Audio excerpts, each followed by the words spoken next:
বন্ধুরা, আজকে আমি আপনাদের সাথে একটি রেসিপি নিয়ে চলে আসলাম, চিকেন কষার রেসিপি।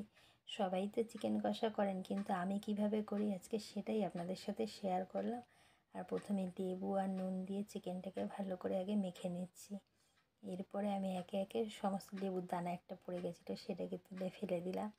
আর এখন আগে লেবু আর নুনটা ভালো করে মাখিয়ে নিলাম।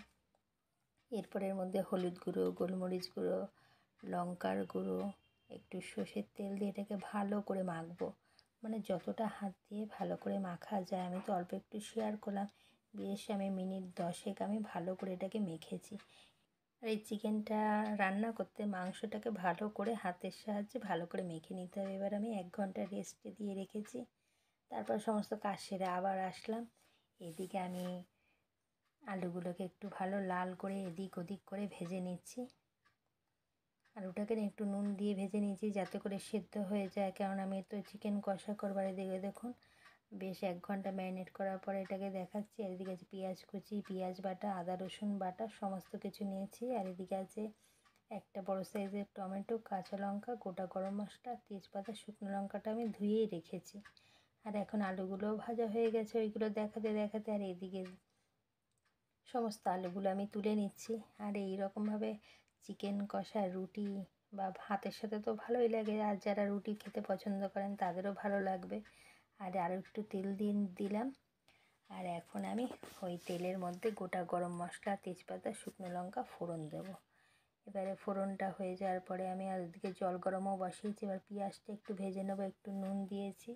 আর একটু সামান্য 2-4 দানা চিনি দেবো, যাতে তাড়াতাড়ি করে পেঁয়াজের কালারটাও চলে আসে আর ভাজাটাও হয়ে যায়।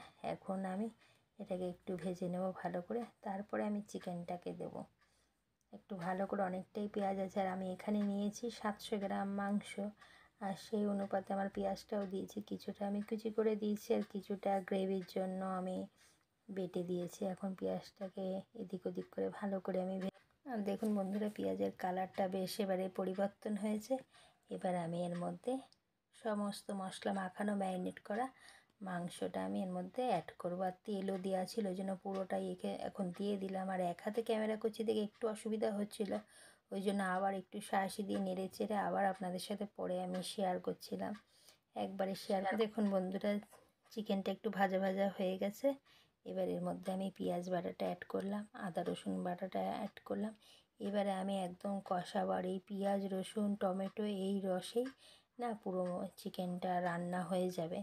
আমার কোনো আর জল দিতে হয়নি, আমি জল গরমটা বসিয়েছিলাম বেকারি। এখন দেখুন এই যে ভালো করে কষে নিচ্ছি এদিক ওদিক করে। আর একটু অসুবিধাও হচ্ছিলো, আবার মাঝে মাঝে অফ করে দিয়েও আমি চিকেনটাকে কষিয়ে নিয়েছি। আর এখন একটু ঢাকা চাপা দিয়ে আমি রান্না। আর আমি এদিকে উপর থেকে আলুগুলোও দিয়ে দিলাম, দিয়ে আবার একটু ঢাকা চাপা দেবো উল্টে পাল্টে দিয়ে, যাতে আলুগুলো না সেদ্ধ হয়ে যায় এই জলটায়, কারণ আলুগুলোকে আমি আবার তুলে নেব। আর এখন দেখুন এই যে ঢাকাটা তুলে নিচ্ছি। আর দেখুন কতটা জল বেরিয়েছে। জাস্ট একটু মশলার যে ছোটো প্লেটটার ওইটার থেকে একটুখানি আমি জল দিয়েছিলাম, যে পেঁয়াজ রসুনের সাথে ওই ছোটো ছোটো প্লেটগুলোর থেকে একটা ফোঁটাও জল দিইনি। কিন্তু দেখুন কতটা জল বেরিয়েছে। ওই জন্য কী করলাম, আমি ভাজা আলুটা দিয়ে আমি আলুটাকে সেদ্ধ করে নিলাম, যে এর মধ্যে নাহলে তো আমি জল অ্যাড করবো না, তাহলে তো আর আলুগুলো আমার সেদ্ধ হবে না। আর এদিকে এদের না চিকেন কষা খেতে গেলে একটু আলু লাগবেই। অনেকে আছে শুধু খায়, কিন্তু আমাদের ঘরে আলু লাগবেই। আর দেখুন আমি আলুটা তুলে নিয়েছি, আর একটু তেল ছাড়া অবধি একদম শুকনো করে আমি এটাকে কষাবো। মানে জলের পরিমাণটা থাকবেই না। আর এটা কালারটা দেখুন বন্ধুরা কীরকম হয়েছে, আপনারা কমেন্ট করে জানাবেন খাওয়ার সময়। আর আমার সোনা বাবার তো আজকে চিকেন কষাটা খুবই ভালো লেগেছে বন্ধুরা। আর আপনাদের কীরকম লাগলো এই চিকেন কষার রেসিপিটি, হাতের সাহায্যে মাখা চিকেন কষা কীরকম লাগলো অবশ্যই কমেন্ট করে জানাবেন। ভালো লাগলে লাইক কমেন্ট শেয়ার করবেন। পরে একটি সুন্দর রেসিপির সঙ্গে দেখা হবে বন্ধুরা। টাটা, সকলেই ভালো থাকবেন।